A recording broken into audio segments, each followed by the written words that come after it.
La Bible sainte, Louis II 1910. Lamentation.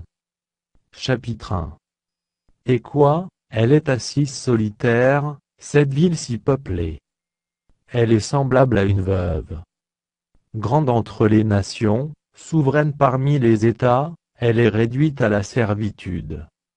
Elle pleure durant la nuit, et ses joues sont couvertes de larmes. De tous ceux qui l'aimaient nul ne la console, tous ses amis lui sont devenus infidèles, ils sont devenus ses ennemis.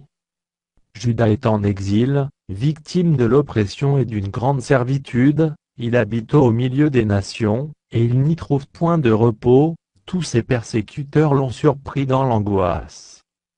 Les chemins de Sion sont dans le deuil, car on ne va plus aux fêtes, toutes ses portes sont désertes, ses sacrificateurs gémissent, ses vierges sont affligées, et elle est remplie d'amertume. Ses oppresseurs triomphent, ses ennemis sont en paix. Car l'Éternel l'a humiliée, à cause de la multitude de ses péchés, ses enfants ont marché captifs devant l'oppresseur. La fille de Sion a perdu toute sa gloire, ses chefs sont comme des cerfs qui ne trouvent point de pâture, et qui fuient sans force devant celui qui les chasse. Au jour de sa détresse et de sa misère, Jérusalem s'est souvenue de tous les biens dès longtemps son partage, quand son peuple est tombé sans secours sous la main de l'oppresseur, ses ennemis l'ont vu, et ils ont ri de sa chute. Jérusalem a multiplié ses péchés, c'est pourquoi elle est un objet d'aversion, tous ceux qui l'honoraient la méprisent, en voyant sa nudité, elle-même soupire, et détourne la face.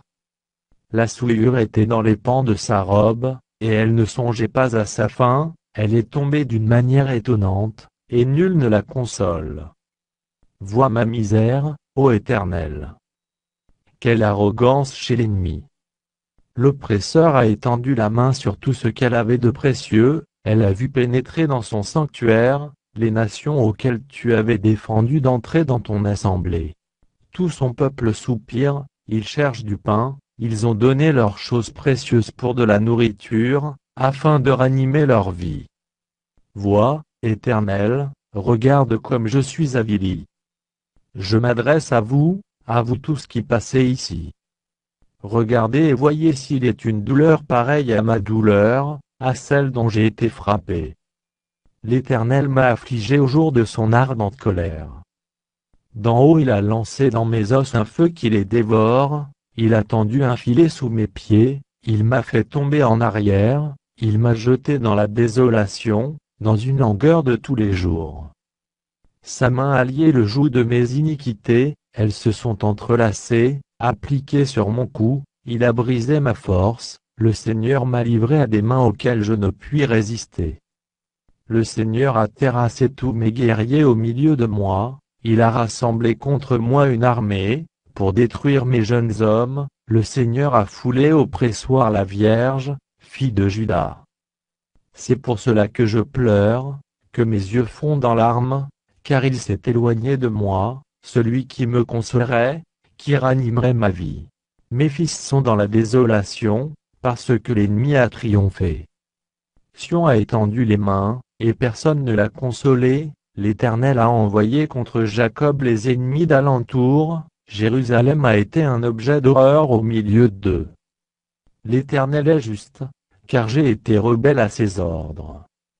Écoutez, vous tous, peuple, et voyez ma douleur. Mes vierges et mes jeunes hommes sont allés en captivité.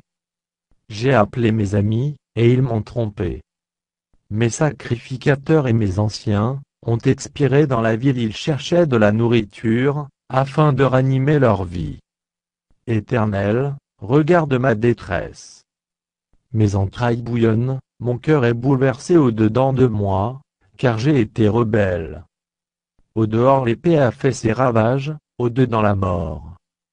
On a entendu mes soupirs, et personne ne m'a consolé, tous mes ennemis ont appris mon malheur, ils se sont réjouis de ce que tu l'as causé, tu amèneras, tu publieras le jour où ils seront comme moi. Que toute leur méchanceté vienne devant toi, et traiter comme tu m'as traité, à cause de toutes mes transgressions. Car mes soupirs sont nombreux, et mon cœur est souffrant.